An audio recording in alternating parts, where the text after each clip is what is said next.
went from non-swimmer to Ironman in 9 months and 15 days. But it's not just about a medal. It's about a lifelong change.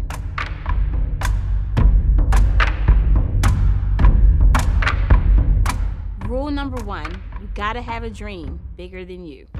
I am the CEO of the International Association of Black Triathletes. We are a national nonprofit that uses the sport of triathlon as a foundation of our programming and services. We went from a local nonprofit to a national one, registered in 34 states. Sports is important because what it does to increase longevity of life for minorities. For urban youth in general, I want them to know that there's more in the world than the 4 walls of their living room, the 4 blocks that encompass their zip code. There's a whole world out there that is ready for their taking. All they need to do is just to say yes. Rule number 2, map your actions to your dreams.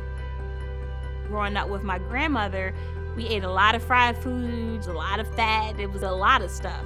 People didn't make it past the age of 33 in my family. Hypertension, strokes, you name it. I'm a single parent, 3 kids in elementary, 1 in high school. I'm riding 100 miles in my living room on a Saturday, swimming 6 days a week. And lo and behold, I didn't realize they were paying attention. So right after I did Ironman Maryland, they're like, we want to do what you do. We want to be triathletes. 6 months after we started training, they turned to me and they said, where are the kids that look like us? There were no black kids now in this industry. So the Junior IUBT Multi-Sport Club was formed. Rule number 3, education is at the core of personal growth. I know Baltimore, ins and out. But when we expanded from a local to a national nonprofit, I didn't know the struggles of urban communities in other states. How do you have conversations with politics or school systems? And the only way to do that is to continue to learn. I graduated in July of 2006 with a Doctorate of Management and Organizational Leadership.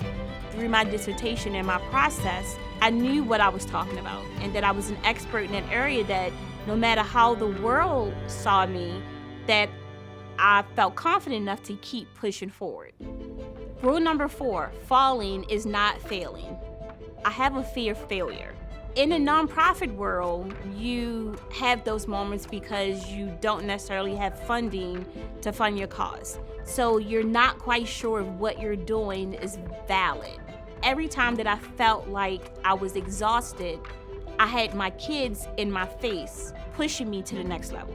And then I would be quickly reminded why I'm doing this. It wasn't about wanting to quit, as it is about making sure I'm doing all that I can to prepare them for a future that was way better than mine.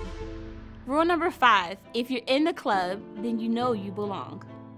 The multi-sport industry is open to all, regardless of race, ethnicity, culture, geographic background, socioeconomic status, physically challenged.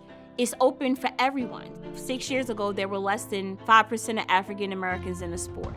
Through advocacy, conversation, any opportunity that I could, 5 years later, the narrative has changed. Not just me being the first African American elected to the USAT Board of Directors in its 45-year history, but there are more African American and minority race directors, coaches, people in leadership positions.